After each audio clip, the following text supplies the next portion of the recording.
नमस्कार। आप सभी का हमारे एस्ट्रो पाठशाला चैनल पे बहुत बहुत स्वागत है।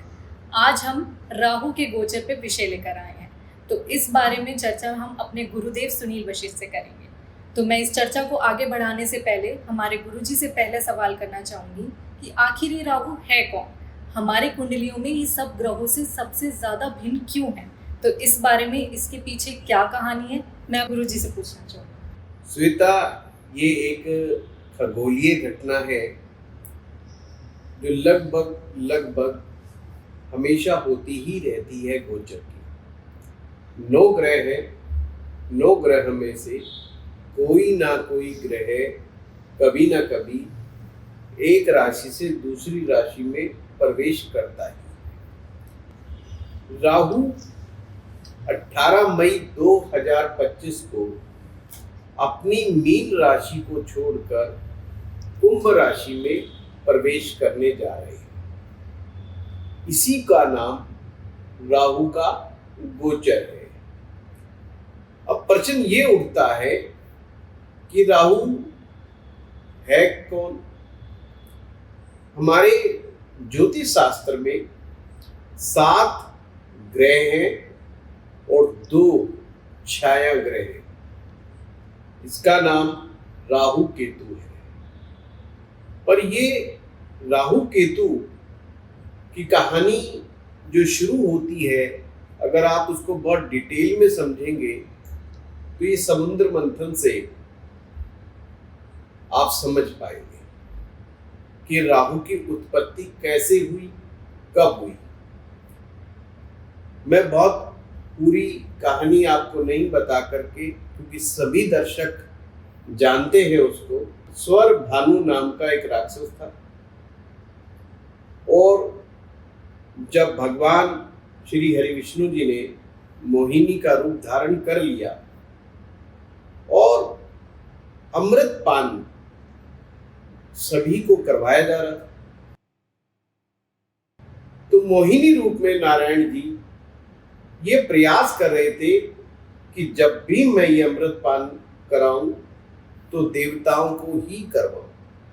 किसी भी राक्षस, कोई भी राक्षस अमृत पान ना कर सके। पर जो स्वर भानु नाम का जो राक्षस था वो बहुत तेज था, बहुत चालाक था।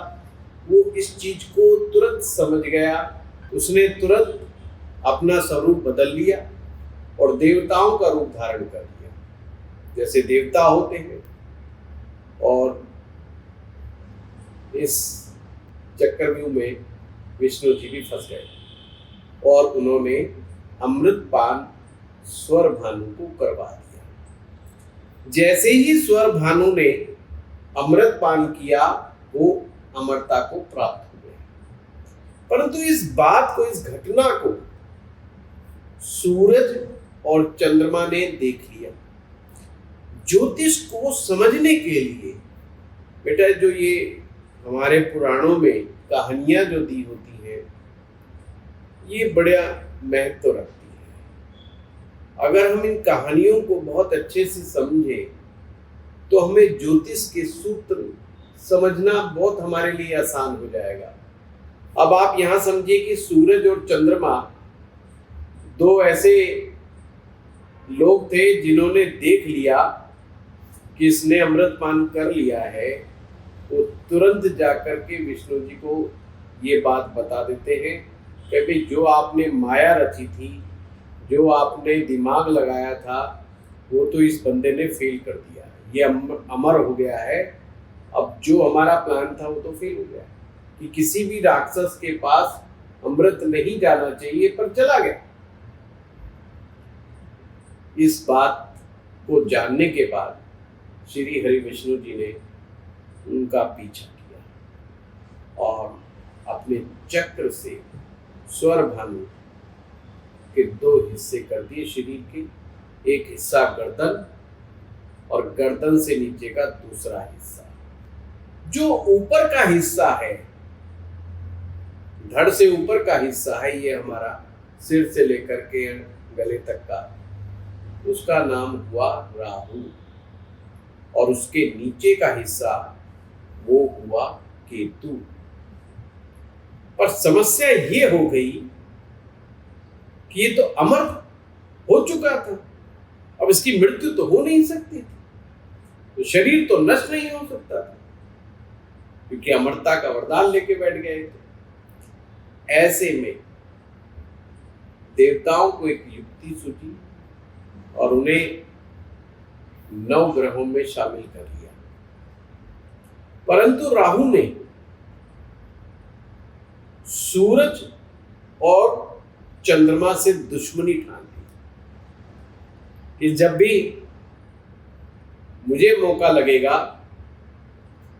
मैं सूरज और चंद्रमा को क्षति पहुंचाऊंगा। तो यहां से राहु की उत्पत्ति होती है। अब जो ये 18 मई 2025 में जो राहु देव राशि परिवर्तन कर रहे हैं, तो इसका हर व्यक्ति के जीवन में अलग अलग असर पड़ेगा। वैसे तो श्वेता, अगर हम बात करें जनरलाइज जन्म पत्रिका में, तो हर व्यक्ति की जन्म पत्रिका बिल्कुल अलग होती है। हर व्यक्ति के ग्रह, नक्षत्र, उनके आपसी इक्वेशन, उनकी दशाएं और फिर उसके बाद गोचर के नियम, जब हम सभी को एक साथ अप्लाई करते हैं तो उसको एक लाइन में बताना बड़ा मुश्किल है। तो ये वीडियो उन विद्यार्थियों के लिए बहुत उपयोगी हो सकता है जो ये समझना चाहते हैं कि गोचर को अपनी पर्सनल कुंडली पर किस प्रकार से अप्लाई करते हैं। उसको समझने के लिए हमें समझना होगा कि हमारी खुद की राशि क्या है, कौन सी राशि है। अब जब राशि की बात आए तो तुरंत आपका ध्यान जाना चाहिए आपकी जन्म पत्रिका के चंद्रमा पर। आपकी जन्म पत्रिका में चाहे कोई भी लग्न हो, आपने ये देखना है कि आपकी जन्म पत्रिका में चंद्रमा किस राशि में बैठे हैं। जिस नंबर की राशि में बैठे हैं वही आपकी जन्म राशि है। और ये जन्म राशि अक्सर लोग गलती कर जाते हैं कि नाम से मान के बैठ जाते हैं। जन्म पत्रिका में जरूरी नहीं कि जो आपका नाम है वही राशि हो, क्योंकि बिहार के कुछ क्षेत्र में, उत्तर प्रदेश के काफ़ी क्षेत्र में और अन्य भारत देश में कुछ इलाके ऐसे हैं, बंगाल भी उसमें शामिल है, मध्य प्रदेश का भी कुछ पार्ट उसमें शामिल है, कि जो बच्चे का जो रियल नाम निकलता है जन्म पत्रिका के अनुसार, जो कि राशि से पता लगा जा सकता है, उससे अलग नाम रख देते हैं। तो ऐसे में जन्म पत्रिका को देखना बहुत जरूरी है। जैसे ही हमें पता चले कि हमारी राशि ये है, फिर हम गोचर के नियम को लगाएंगे। राहु कुंभ राशि में है 18 तारीख के बाद। अब हम एक एक करके एग्जाम्पल के साथ आगे बढ़ेंगे तो शायद समझ में आ जाएगा। जो लोग ऐसे हैं जिनकी मेष राशि है, यानी कि चंद्रमा नंबर 1 की राशि में बैठा है, वो मेष राशि वाले। आप सभी लोग अपनी जन्म पत्रिका खोल लें। मेष राशि वालों से राहु अगर आप गिनेंगे तो 11 नंबर पर बैठे। 11 जो भाव होता है इसे लाभ भाव कहते हैं। अब कमाल की एक और बात, ये जो कुंभ राशि है, कुंभ राशि राहु की भी राशि मानी जाती है, या आप ये कह सकते हो कि राहु कुंभ राशि में प्रसन्न रहते हैं, खुश रहते हैं। उसकी शक्तियां बढ़ जाती हैं। जब भी राहु अच्छी स्थिति में आते हैं, जीवन में अद्भुत ज्ञान देते हैं।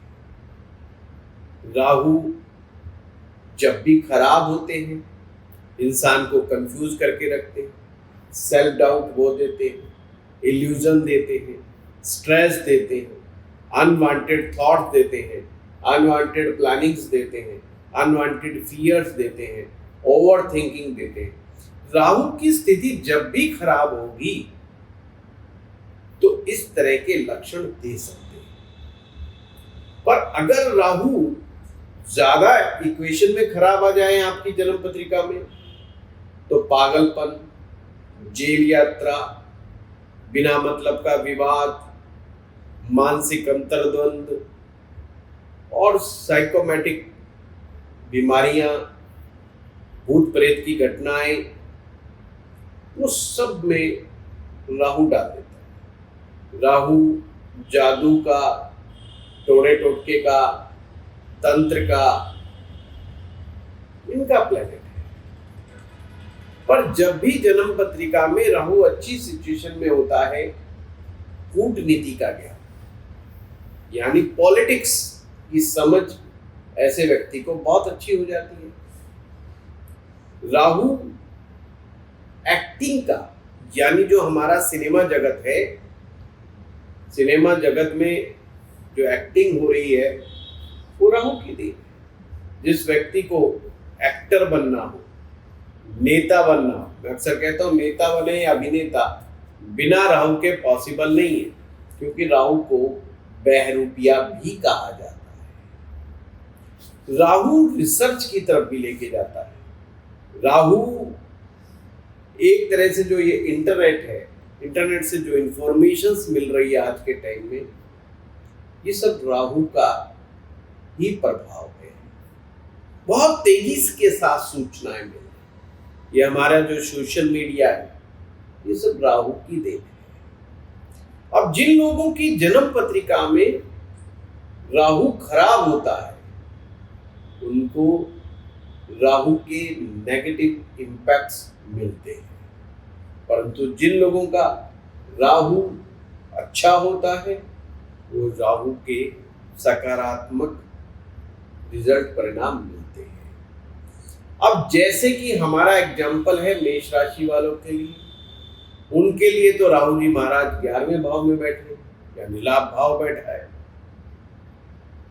राहु से लाभ ले सकते हैं, यानी ऐसे लोग सोशल मीडिया से लाभ कमा सकते हैं। अगर ये लोग कला के क्षेत्र में हैं, तो इनकी कला को 4 चांद लग सकता है। ये लोग बहुत अच्छी प्लानिंग बना सकते हैं भविष्य के लिए, बहुत अच्छी स्ट्रेटेजी बना सकते हैं किसी प्रोजेक्ट को पूरा करने के लिए। मेष राशि वालों के लिए राहु बहुत अच्छा प्रभाव छोड़ने वाले हैं। इस प्रकार से अगर मेष राशि वाले चाहें तो इस गोचर का लाभ उठा सकते हैं। पर मैं यहां दर्शकों को एक बात क्लियर कर देना चाहता हूं, गोचर के जो इम्पैक्ट पॉजिटिव या नेगेटिव बताए जा रहे हैं, उससे पहले तो आपकी जन्म पत्रिका में जहां पर राहु की स्थिति है, उसका एक बड़ा प्रभाव उसका जरूर पड़ेगा। केवल गोचर का इफेक्ट 100% हो ऐसा बिल्कुल भी नहीं है। गोचर भी आपकी जन्म पत्रिका के राहु के साथ सामंजस्य बिठा करके ही परिणाम देगा, यानी ये वन साइडेड रिजल्ट्स नहीं आने वाले। आजकल सोशल मीडिया पे ये ट्रांजिट को इस तरह से समझाया जाता है कि व्यक्ति को वही परिणाम प्राप्त होने वाले हैं, जबकि ऐसा कदापि नहीं होता है। अगर जिन लोगों का, जैसे कि मेष राशि वाला कोई व्यक्ति है, अगर उसकी जन्म पत्रिका में राहु अच्छी जगह पे बैठा हुआ है, मतलब अच्छा है, और अब वो 11वें भाव में आ गया, यानी कि अब वो और भी अच्छा उसका लाभ उठा सकता है, उसको फायदा मिलेगा। इसी प्रकार से अब हम अगली राशि लें तो वृष राशि। इसमें श्वेता होता क्या है ये बड़ी प्यारी टेक्निक है कि जहां पर भी आपकी राशि बैठी है, जैसे 2 नंबर पर बैठी है चंद्रमा आपका, वहां से गिनना आरंभ कर दो। तो जब आप राहु तक गिनेंगे यानी कुंभ राशि तक गिनेंगे तो 10 नंबर आता है, और 10 नंबर हमारे कर्म का होता है, कर्म क्षेत्र का होता है, कामकाज का होता है, रोजी रोजगार का होता है, हमारी सफलता का होता है, हमारे पद प्राप्ति का होता है, हमारी ऊर्जाओं का होता है। अब राहु यहाँ पर आया, ये खतरे की घंटी है। ये आपको बार बार अप एंड डाउन करेगा, आपके काम काज को अप एंड डाउन कर देगा। तो दृढ़ता रखनी पड़ेगी आपको।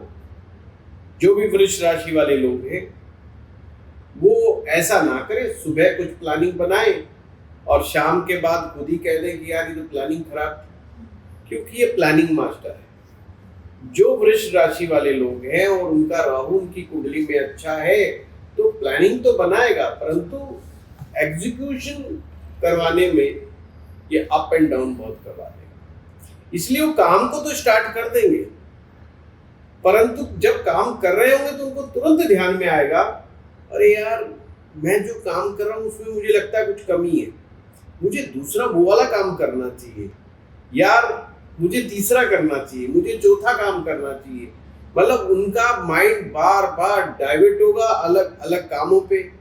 कभी उनको लगेगा यार मैं नौकरी करता हूँ तो मुझे बिजनेस करना चाहिए, बिजनेस कर रहा हूँ तो मुझे नौकरी कर लेनी चाहिए। मतलब दिमाग को डाइवर्ट करता है। खास करके सबसे ज्यादा वो जो परिवर्तन पैदा कर सकता है वो होगा उसका कार्य क्षेत्र। अक्सर इसके प्रभाव में आकर के लोग अपना कार्य क्षेत्र को भी परिवर्तन कर सकते हैं। अब आते हैं मिथुन राशि पर।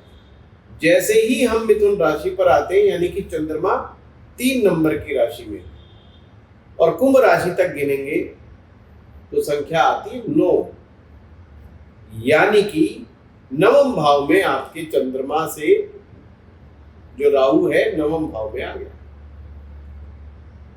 ये चीज अच्छी नहीं है। 9वां भाव गुरु का भाव है, अध्यात्म का भाव है, हायर एजुकेशन का भाव है। अब जब यहां पर राहु आएगा तो व्यक्ति को अतिवादी बना देता है, एक्सट्रीमिस्ट बना देता है। या तो वो धर्म के खिलाफ हो जाएगा या धर्म के टोटल फेवर में हो जाएगा। आप देखते होंगे कुछ लोग बड़े कहते हैं हम कट्टर हिंदू हैं या हम कट्टर मुसलमान हैं, और उसके चक्कर में किसी दूसरे को पिटाई कर देंगे, ये कर देंगे। ये एक्सट्रीमिस्ट, ये राहु की देन होती है। इससे बच के रहना चाहिए। ये हमारा जो सनातन धर्म है, हमारा जो अध्यात्म है, ऐसा आदेश नहीं देता।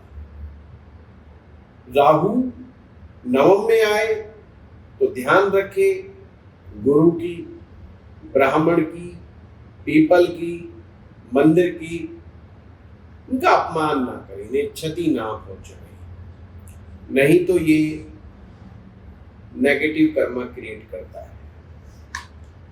उन लोगों को अगर वो पीएचडी करने की सोच रहे हैं तो पीएचडी करना चाहें बिल्कुल कर सकते हैं, पर ध्यान रहे उन लोगों को कि माइंड बार बार डाइवर्ट होगा। जिस सब्जेक्ट में वो पीएचडी करना चाहेंगे उनको लगेगा यार सब्जेक्ट ही गलत ले लिया, विषय गलत पकड़ लिया, मुझे तो इस पे नहीं इस पे करना था। पर इसे घबराए नहीं, दृढ़ता के साथ काम करना है। मैं अक्सर उन लोगों को ये कहूंगा जो मिथुन राशि वाले हैं, जब भी वो पढ़ाई करने बैठे तो माँ सरस्वती के मंत्र का जप करके बैठे। 10 मिनट के लिए माँ का जप करें और फिर उसके बाद बैठे। अब चाहे ये विद्यार्थी हों उनके लिए भी ये नियम रहेगा, या आप किसी कंपटीशन की तैयारी कर रहे हो तो भी ये नियम रहेगा, आप कोई जॉब प्राप्त करने के लिए, इंटरव्यू क्रैक करने के लिए किसी चीज की स्टडी कर रहे हो तो भी ये नियम रहेगा, ताकि राहु आपको इधर उधर घुमाए, आपका फोकस बना रहे। आप जो काम कर रहे हो उस काम में आप पारंगत बन करके उभरे, वो ज्यादा बेटर अच्छे रिजल्ट्स दे सकता है। अब चलते हैं कर्क राशि। कर्क राशि यानी कि चंद्रमा नंबर 4 में हो, तो अगर वहां से अगर हम गिनेंगे कुंभ राशि तक, तो नंबर आता है 8। 8वां जो राहु होता है ये अच्छा नहीं होता श्वेता। लाल किताब तो इसे बहुत ही नेगेटिव पॉइंट से देखती है, चड्डाल मत कह देती है, पर वास्तव में राहु जो होता है 8वें भाव वालों का जिनका होता है, उनको अचानक से कोई थॉट आ जाता है, अचानक से कोई आइडिया आ जाता है। जब भी ये लोग फंस जाते हैं पूरी तरीके से, और अष्टम का राहु ने बार बार फंसाने का काम जरूर करता है जीवन के अंदर, पर कोई आइडिया, एक इंस्टेंट आइडिया आते हैं जब इनको लगता है बिल्कुल फंस गए, उसी समय वो आइडिया उनको उस सिचुएशन से बाहर निकाल सकता है। ये अब इसको हम सकारात्मक कहें नकारात्मक कहें, ये दर्शक खुद देखें, पर जिनका अष्टम भाव में या अष्टम का जो गोचर में जो राहु चलेगा, वो डावाडोल बहुत रहेंगे, मन से भी, तन से भी और कर्म से भी, तीनों क्षेत्रों से। और उन्हें थोड़ा सा ये सोचना होगा कि भाई हमारे ऊपर किसी ने कोई किया कराया नहीं करवा रखा, कोई तो टोना मोना नहीं कर रखा। अक्सर ऐसे लोगों को वहम हो जाता है कि किसी ने हमारे पर कुछ करवा ना दिया। अक्सर उनको वहम हो जाता है यार मुझे तो कोई नजर लग गई है, या मेरे ऊपर कोई ईर्ष्यावश कुछ कर रहा है। तो उन वहमों से बाहर आने की आवश्यकता है। जो राहु है उसको समझने की आवश्यकता है। राहु एक हवा है की तरह होता है, जो महसूस होता है दिखाई नहीं देता है। तो राहु से पीड़ित जो लोग होते हैं उनको कई बार ऐसा भी फील होता है कि मैं अपनी प्रॉब्लम सामने वाले को बता रहा हूँ, पर सामने वाला मेरी प्रॉब्लम समझ के राजी नहीं है।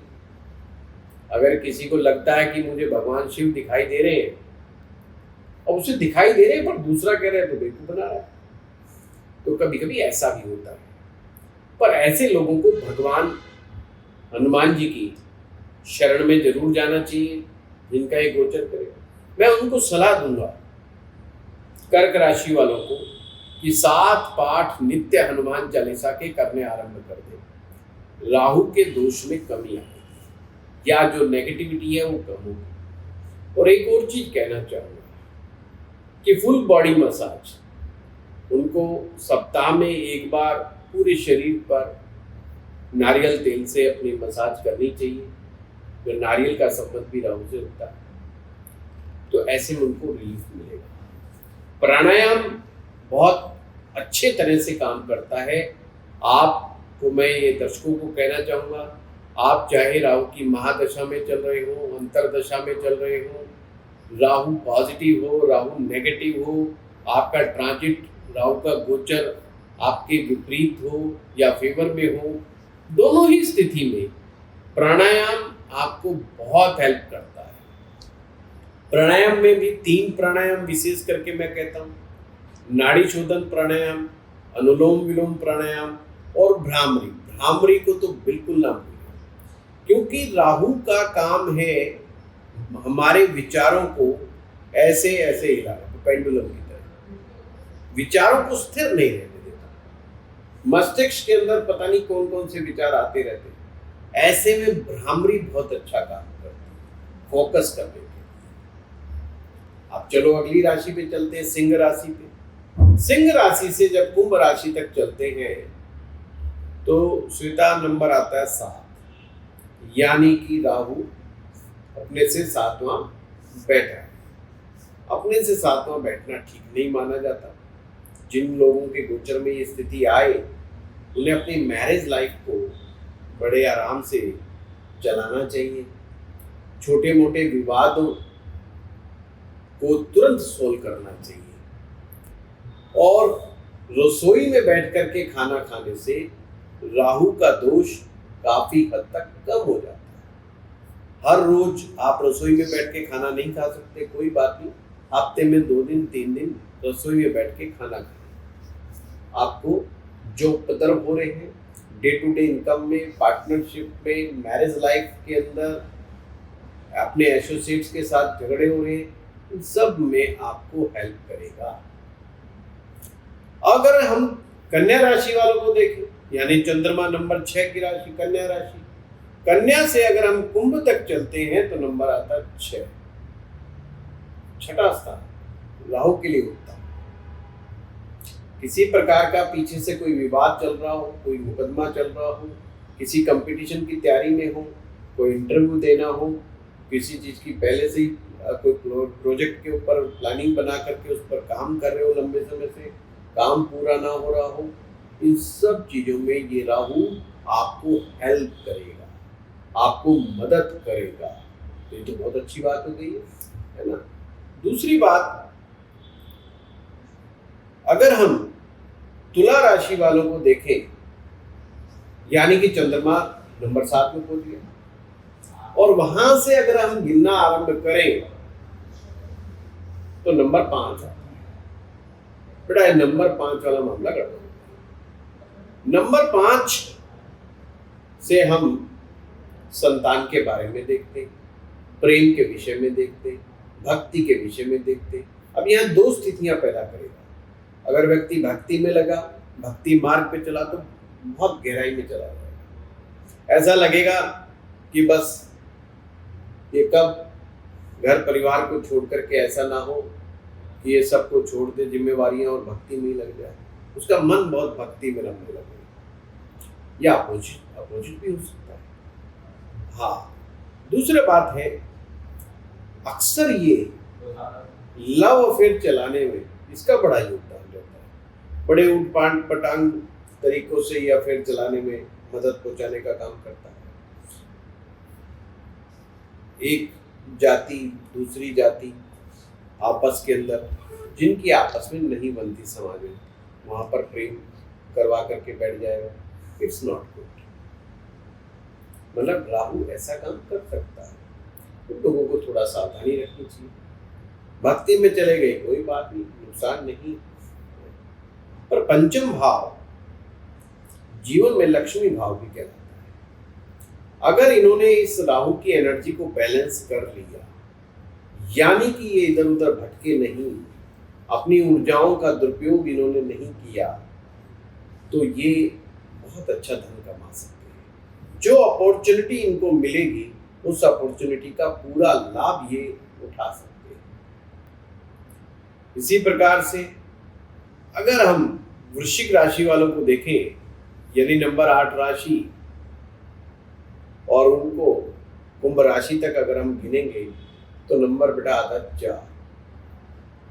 राहु चौथे भाव में, यानी कि अपने से चौथे स्थान पर राहु आ गया है। ये मानसिक अंतर्द्वंद पैदा करता है, मानसिक कष्ट देता है, माता को कष्ट दे सकता है, घर में तनाव दे सकता है, गृहस्थी के सुख में समस्याएं दे सकता है, और ये भी हो सकता है आपको अपनी जॉब के कारण आपका शहर छोड़ करके दूर जाना पड़े, आपको अपना रोल चेंज करना पड़ सकता है, आपको जॉब चेंज करनी पड़ सकती है। ये इस मामले में आपको हेल्प कर सकता है। बट मेटेरियलिस्टिक मामलों में चतुर्थ भाव का राहु आपको खराब नहीं करता, पर खुद को मानसिक रूप से थोड़ा बहुत परेशानी देता है। अब धनु राशि वालों के अगर हम बात करें, तो धनु राशि यानी कि 9 नंबर की राशि, चंद्रमा 9 नंबर में बैठे, 11 तक गिनेंगे तो नंबर 3 आएगा। अब राहु नंबर 3 स्थान पे अच्छा पराक्रमी बनाता है, हिम्मती बनाता है, और मेहनती मशक्कत करने वाला बनाता है, तो उनके लिए भी अच्छे परिणाम प्राप्त हो सकते हैं। मकर राशि वालों के लिए राहु दूसरे भाव में बैठे हैं, अपने से दूसरे स्थान यानी वृद्धि भाव है। ये भी अच्छा होता है, तो ज्यादा खराब नहीं है, बट मन डावाडोल इनका बहुत रहेगा। अगर ये अपने मन को थोड़ा संयमित कर पाए, माँ दुर्गा जी की शरण में चले गए, माँ भगवती की शरण में गए, माँ भगवती से अरदास की, तो उत्तम रहेगा। अगर कुंभ राशि है, स्वयं की राशि में राहु आ गए, ये गड़बड़ बात है कि जो आपकी राशि वहीं पर राहु जी महाराज आ गए, राहु चंद्र का मेल, थोड़ा मन डावाडोल की स्थिति बिगड़ेगी, मानसिक कष्ट रहेंगे। ऐसे में आपको कई उपाय करने की आवश्यकता पड़ सकती है। अगर आप कुंभ राशि के हैं तो आप किसी धर्म स्थान की सफाई करें, टॉयलेट क्लीनर वगैरह, डिटर्जेंट, झाड़ू, पोछा आदि गुरुद्वारे में या मंदिर में दान करें, प्राणायाम करें, मेडिटेशन करें, कोई मंत्र जप करें। और बार बार राहु आपसे मंत्र जाप छुड़वाने का प्रयास करता है। राहु की एक खासियत होती है, जब भी लोग राहु के उपाय करने आरंभ करते हैं, कोई ना कोई विघ्न, कोई ना कोई बाधा उनके जीवन में आनी शुरू हो जाती है। और जब रिलीफ मिलता है, जैसे ही वो उपाय छोड़ देते हैं, उनको लगता है आप पीछे छूट गया। तो मैं मानता हूँ बार बार विघ्न आते हैं, बट फिर भी आप लगे रहो। और जो लोग राहु से पीड़ित हैं,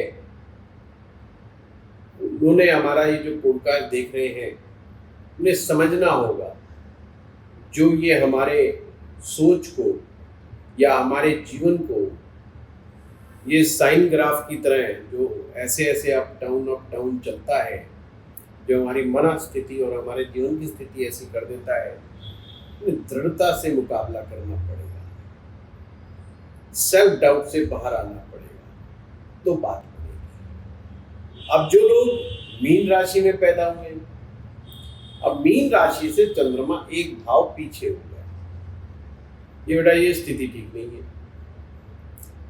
ये भी बड़ा डावाडोल वाला मामला है इन लोगों का। वैसे ही मीन राशि वाले तो वैसे ही द्विस्वभाव के रहते हैं, ये भी कर लूं और ये भी कर लूं, यानी दोनों हाथों में लड्डू रखना चाहते हैं। उन्हें भगवान भी चाहिए, भगवान भी अति प्रिय है, और उन्हें भोग विलास भी अति प्रिय है। उन्हें धन भी चाहिए, माया भी चाहिए और परमात्मा भी चाहिए। और ऐसे में राहु जी महाराज, राहु डिजायर है, राहु लालसा है, राहु इंसान की इच्छाओं को बहुत बड़ा कर देता है। और कभी कभी तो ऐसी ऐसी इच्छाएं दे देता है जो इंसान को खुद को भी लगती है कि ये नहीं पूरी हो सकती, पर उसका मन का एक कोना कह रहा होता है नहीं यार शायद हो जाए, अगर मैं काश प्रधानमंत्री बन जाऊं। पर जब वो प्रैक्टिकली सोचता है, वो कहता अभी तक तो मैंने कोई पार्टी भी ज्वाइन नहीं की, अभी तक तो मैंने किसी राजनीति में मैं गया भी नहीं, तो वो प्रधानमंत्री कैसे हो सकता है? फिर भी उसका मन का कोना कहता है। ये जो विचार, इस तरह के जो थॉट्स होते हैं, ये सब राहु की देन होते हैं। मैं ये नहीं कहूँगा राहु इनका खराब है कि अच्छा है कि ठीक है, नहीं है, वो जन्म पत्री से देखने का पता चलता है। राहु D1 चार्ट में कैसा है, D9 चार्ट में कैसा है, और जो भी जातक की कोई समस्या है, उस समस्या से रिलेटेड जो वर्ग कुंडली है, उसमें वह राहु की स्थिति क्या है। और सबसे बड़ी बात, जो 18 मई 2025 को ये राशि परिवर्तन राहु का जो हो रहा है, वो आपके D9 चार्ट में, यानी कि आपकी राशि से, आपकी लगन कुंडली से राहु की क्या इक्वेशन बनती है, उस बात पर डिपेंड करेगा। ये जस्ट एक हमने छोटी सी टेक्निक बताई थी कि किस तरह से हम इस राहु गोचर को देख सकते हैं। मुझे ऐसा लगता है कि आपको पसंद आया होगा। और मैं श्वेता एक बात दर्शकों से कहूँगा, इस पॉडकास्ट को देखने के बाद आप हमारे कमेंट बॉक्स में ज़रूर लिखें कि आप की कुंडली में चंद्रमा कौन सी राशि का है, यानी कि आपकी अपनी राशि कौन सी है। तो कमेंट बॉक्स में ज़रूर लिखिएगा ताकि समझ में आए कि आपकी राशि से चंद्रमा का गोचर जो है वो क्या रोल अदा करेगा। दूसरा, अगर जो आपको कोई टॉपिक ऐसा लगता है जिसके बारे में आप वीडियो बनवाना चाहते हैं, तो दिल खोल करके कमेंट बॉक्स में लिखिएगा। बाकी आप सभी का बहुत बहुत धन्यवाद। श्वेता, आपका भी बहुत बहुत धन्यवाद जो आपने प्रेरणा दी इस टॉपिक पर वीडियो बनाने की। नमस्कार। धन्यवाद। मैं आप सभी दर्शकों से अनुरोध करना चाहूँगी कि हमारे सीरीज़ के साथ जुड़ने के लिए हमारे एस्ट्रो पाठशाला चैनल को लाइक और सब्सक्राइब करना ना भूलें। धन्यवाद।